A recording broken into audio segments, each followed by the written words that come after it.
Hello student, Assalamu alaikum. Today we are going to discuss about an important topic of gynecology, which is the gestational trophoblastic diseases. So the definition of gestational trophoblastic diseases is group of diseases in which abnormal trophoblast cell grow inside the uterus after conception. In which abnormal trophoblast cell grow inside the uterus. To understand these diseases, first of all, we have to understand the placenta and its layer. This is a diagram of placenta, and the placenta basically consists of three layers. The first layer is called the decidua, which is on maternal side. The second layer is called the chorionic layer, in which there are chorionic villi, which act. Which help in the exchange of blood and nutrient between the fetus and the mother. Between the mother and the fetus, there is a connection. There is an exchange mechanism, and this exchange mechanism is basically provided by the chorionic layer. In this chorionic layer, there are finger-like projections called the villi, and in this villi, the exchange of the oxygenated blood occur, and oxygenated blood moves to the fetus, and the fetal waste material move from the fetus to the maternal decidual layer. And it also consists of a plate called the chorionic plate. It consists of a cord called the umbilical cord. In the umbilical cord, there are umbilical vein and umbilical artery. The umbilical vein and the blue one is the umbilical artery. The main function of the umbilical vein is to provide oxygenated blood to this fetus, and the main function of the umbilical artery is to carry waste material from the fetus to the chorionic villi. And in this chorionic villi, these waste material exchange with the veins of the mother, and there are some spiral arteries in the decidual layer and some veins. These spiral arteries provide oxygen to the chorionic villi, and these veins carry deoxygenated blood and waste material from the villi to the maternal veins. And the third layer of the placenta is called the amniotic membrane. This amniotic membrane is a thin layer, and it protects the fetus. This was all about the placenta. And there is also when the fertilization occur, and the developing in embryo consists of the trophoblast cell, a blast cavity, and embryoblast. The embryoblast basically form the embryo. The blast cavity provide nutrition to this embryoblast cell, and the trophoblast cell basically form this structure of the placenta. In this structure of placenta, the trophoblast cell form the fetal portion of the placenta, while the decidua portion is derived from the mesodermal cell, or the decidua portion is basically derived is on the myometrium side of the female, while the fetal portion is derived from the trophoblast cell. Now this trophoblast cell consists of two layers. One is syncytial trophoblast cell, and other is a cytotrophoblast cell. The outer layer is called the syncytial trophoblastic cell that invade the uterine wall, while the inner cell wall cell form the cytotrophoblastic cell. These chorionic villi are basically made from trophoblastic cell.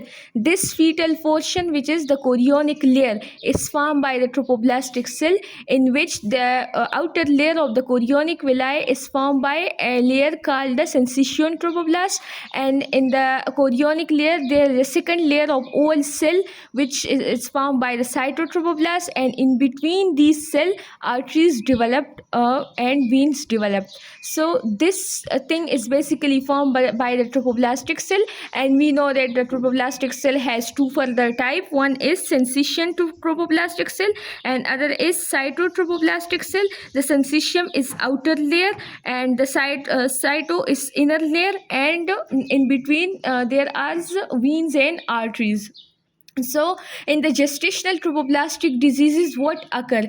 In the gestational trophoblastic diseases, either hyperplasia of this syncytial thin layer occur, or hyperplasia of these trophoblastic cell occur, and swelling of these veins and arteries occur, as well as hyperplasia of both the syncytial trophoblastic cell and the cytotrophoblastic cell can occur, and this can result in gestational trophoblastic diseases.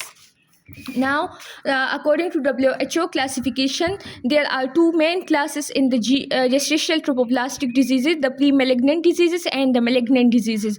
In the pre-malignant diseases consist of H mole and partial mole, while the malignant diseases there is invasive mole that basically invade the myometrium and even perforate the uterus, the choriocarcinoma, epithelioid trophoblastic tumor, and placental side trophoblastic tumor. These are the malignant diseases of the gestational trophoblastic disease, and these two are the pre-malignant diseases.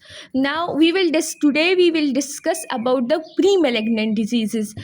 We will start our lecture from a history, and in a history, if I make a scenario that a female present to OPD with chief complaint of what? With chief complaint of pervaginal bleeding and passage of vesicle at 16 week of pregnancy. There is a patient who presented to the OPD with complaint of PV bleeding and passage of vesicle at 16 week of pregnancy. So what is the diagnosis? The diagnosis will be H mole, because in the H mole there is problem in the trophoblastic cell, due to which many vesicle form in the uterus, and these vesicle can pass in the blood during gestational period. So the diagnosis is H mole. So now today we are going to study about H mole.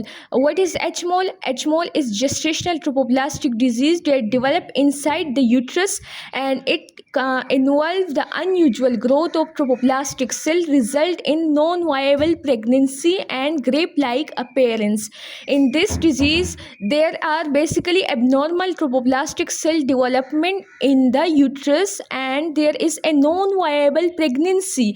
In this non-viable pregnancy, in one type, either the fetus will present but will dead up to the term pregnancy, and in the second type there will no fetus, and with no fetus we will call it complete mole. But when fetus present but die at the end of pregnancy, we will call partial mole and grape-like appearance due to this vesicle. Its incidence in the UK is 1 in 3 per thousand. 1 or 3 cases in each 1,000 pregnant women can 1 in 3 cases can have H mole. There are two types of H mole: complete H mole and partial H mole. Before studying these, we will first discuss about the predisposing factor or the risk factor. In which females the gestational trophoblastic diseases are common? These are basically common in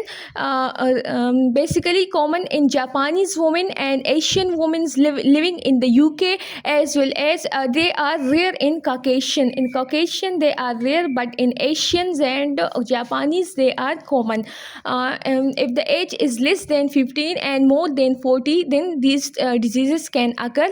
And if there is deficiency of carotene intake, that is vitamin A intake is deficient in a woman, this can result in gestational trophoblastic diseases. Smoking can result. A previous history of H mole in the previous pregnancy and previous history of miscarriage. And there is another term familiar, H mole, which is an inherited syndrome of recurrent H mole, and it is autosomal recessive disease.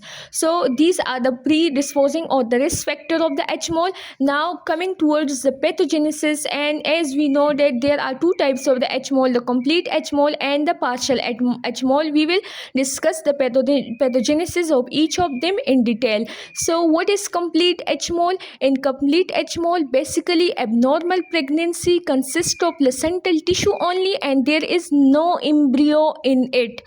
Complete H mole, there is pregnancy, but the pregnancy is abnormal. The placenta tissue is there, but it is abnormal. It is not a normal placental tissue, and there is no fetus. There is no fetus in the complete H mole. And in the partial H mole, fetus coexist with the placental abnormality. So in the complete H mole, no embryo exists. Placental abnormality involve both layers, cytotrophoblast layer and syncytial trophoblast layer. And what is that abnormality? Basically, hyperplasia of cytotrophoblast and syncytial trophoblast occur.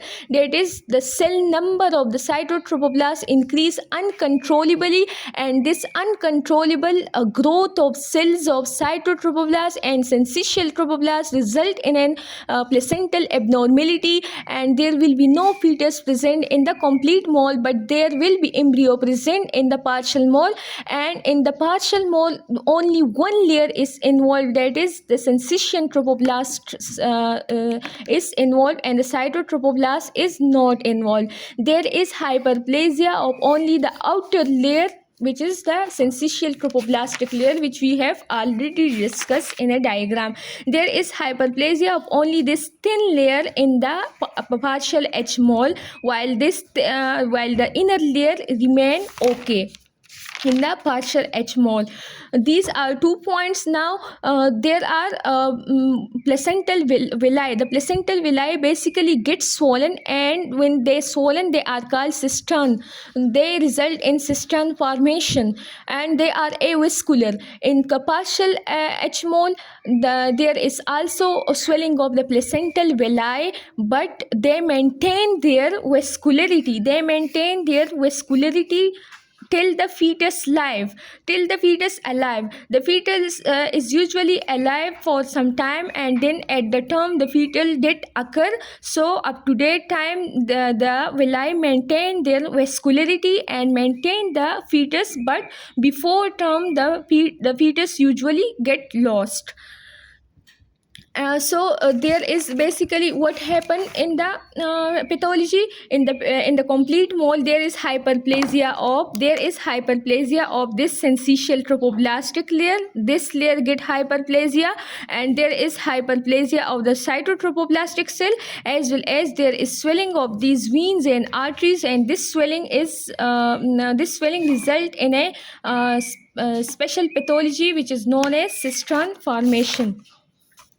Now, this macroscopically, the complete mole appear as bunch of grapes, and usually seen in the second trimester when a female came for the routine follow-up and do ultrasound. If she had no PV bleeding and no passage of vesicle and accidentally do ultrasound, there will be bunch of grapes in the second trimester. Or if the female come with the symptoms, that is PV bleeding and passage of vesicle, and we do ultrasound, there will be bunch of grapes and grape-like appearance in the uterus. This grape-like appearance in the uterus is diagnosis of H mole. Whole of the uterus is filled with vesicles. And no villus pattern. Normal villus pattern is not present in complete H mole.